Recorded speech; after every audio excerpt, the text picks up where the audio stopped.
I love celebrating other people's gifts. And with us now is Nancy Meryl, and she is a psychic medium. She's the real deal. Welcome to the show. How are you? Oh, thank you so much for having me. We got a chance to speak. I was so excited about working with you here today. And I shared with you that I will really only let someone on if their gift is legit. Yours is so legit.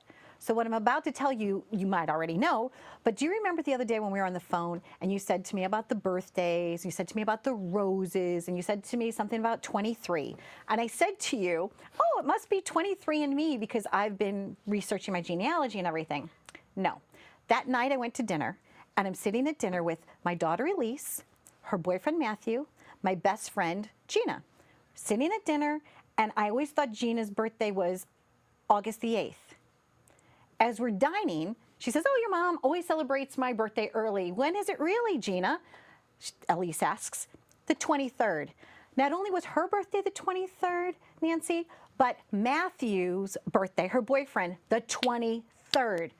And I started crying. I started being like, there's no way that you, if you did not have a gift, would have been able to pick up on that. So I just wanted to acknowledge you for your gift, to tell you thank you. Oh, and it's really cool. So you have this book called No Coincidences. I want to know about your journey, and I just want to tell you, you are welcome here, you are safe, and we're just so happy that you decided to come here and be with us. How did you become, well, I guess you were born to be who you are, but like, how did you discover it? I discovered it when I was a child. Okay. And my parents, you know, they accepted it because they believe in it, and they felt, I had imaginary friends. This was Johnny and this was Pill, and I would start talking to different people. And my mother in 1972, when I lost my father, decided to go to England. She had heard the name of Ina Twig on the radio, so she flew over to a medium, and she gave her the reading. My father came through, and that I was a medium, but I needed to do something in the physical world first. So I became a professor of education and in the teaching field. And then as time progressed, in 2000, I started hearing things, and the ability and the gift came through, loud and clear. And my relative said, you need a mentor. You have to have a mentor.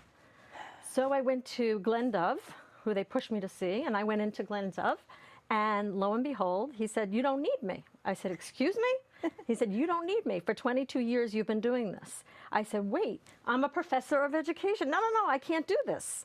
He said, well, I'm a musician. And he said, they're talking to you. And the song that you were listening to, I said, stop. My session is over. And I started walking out the door. And he said, I'll see you in 6 months. I turned around. I said, no, you won't. So there's a chapter in my book. It said, Glenn Dove, my friend, my medium. Wonderful.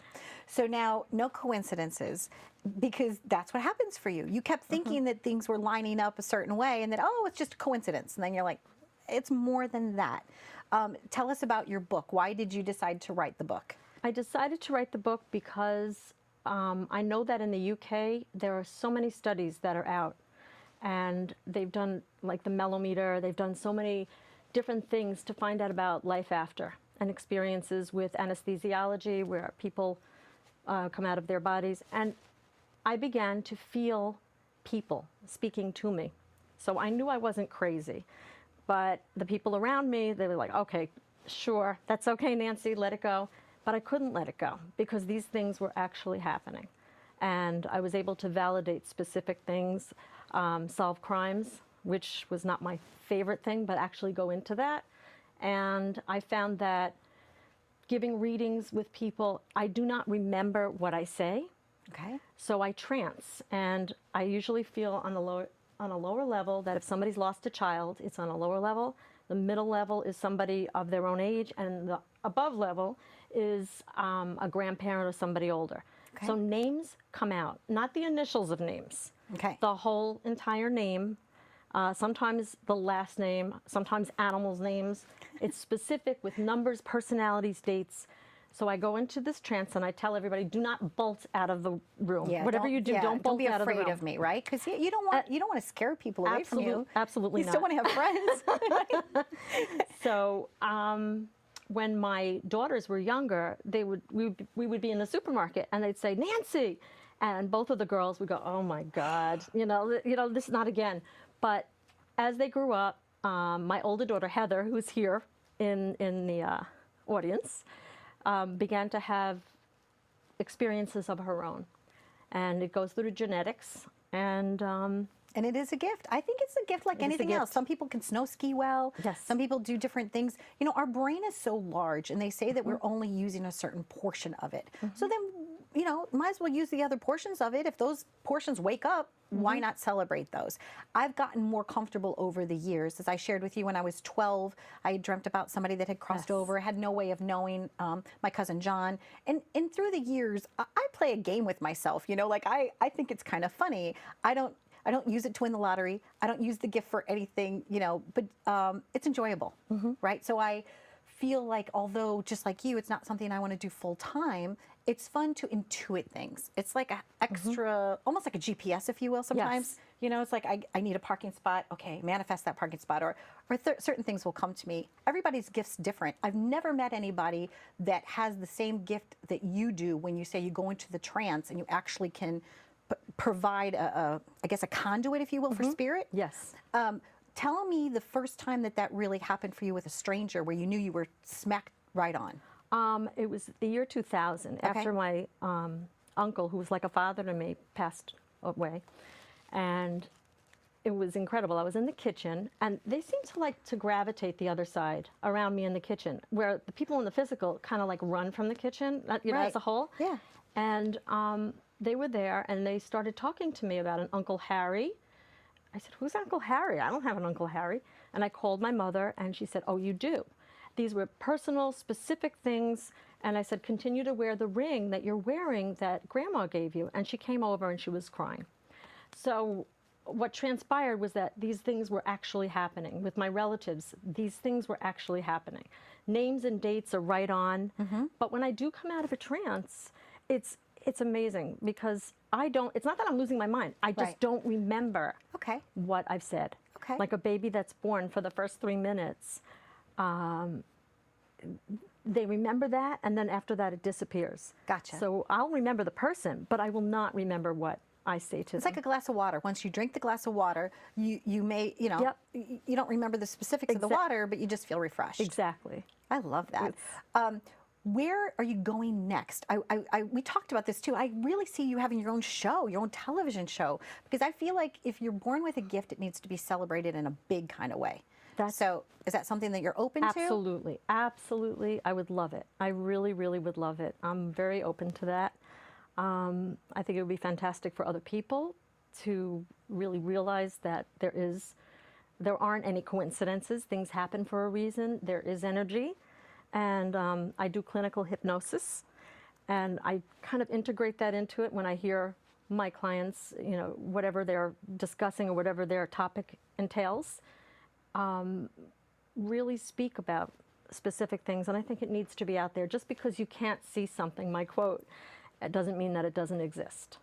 And for me, I spend a lot of time, connecting with people both here and that have crossed over.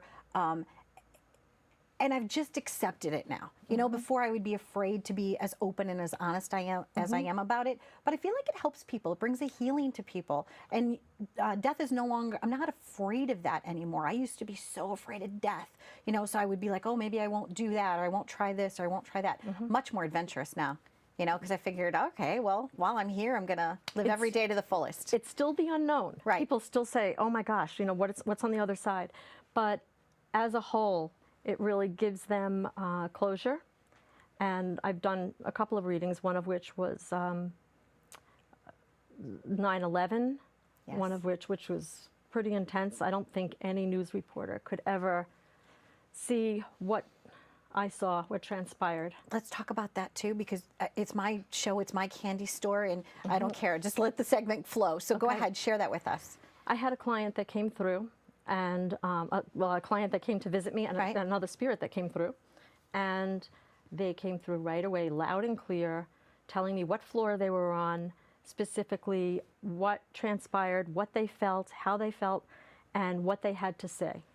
And the woman nearly fell down. It was incredible. And some of them I have documents in there. One man had a brain tumor, and I went into a trance similar to that of Edgar Cayce, Okay. with healing, out-of-body healing. And they told him, and he was in agony, they told him that he had maybe 3 months to live. And it turned out that he lived for a year and a half later. And Sloan Kettering asked me for, I don't want to say the recipe, but what did you take? What was it? So we put a little bit in there, and we left a lot out. But it was Wow. through Sloan Kettering, so it was kind of amazing. So you want to use your gift to help people. That's really it. Yes. To bring closure, or to just bring acceptance, or you know, to help people heal their own soul on their journey. Yes, and his tumor shrunk. He no longer needed medication internally or externally, and he lived a year and a half longer. Excellent. So- Is there anything you want to share? Do you feel any energy in the room? Not for me specifically, because I'm not greedy that way, but just in case, you know. I never want to close anybody off. Or is there any other things that you want to, that you're present to, that you just need to like get out? Oh boy, there's so many things. Okay. I've just kind of like shut it down for out Yes, I there. understand. I can shut it down. Okay, that's what I was because- going to ask you too. You protect yourself in a white bubble, you said, kind of? Absolutely, Okay. absolutely. You have to. Okay. Because I saw at one time at a restaurant a grandfather that came through and was telling me that the granddaughter was going to get engaged. And I wanted to tell the person that I was with, oh my God, I have to say something. Right. And he said, no, don't say anything. But it turned out that he proposed to her right there. And he said, oh my God, I don't believe this. This really isn't happening. So things happen for They a always reason. do. Yes. People can reach out to you. You can do a private reading, gallery readings, new TV shows coming up. Lots of good things for you. Thank you so much for Thank you joining so us. much for And having like I me. said, the 23 was just like, blow me away. Thank you very much. Ladies and Great. gentlemen, whether you believe or you don't believe, we're here just to be positive about it, just to celebrate the gifts of others, and to let people know that it's all okay. Stay tuned for more on Live It Up.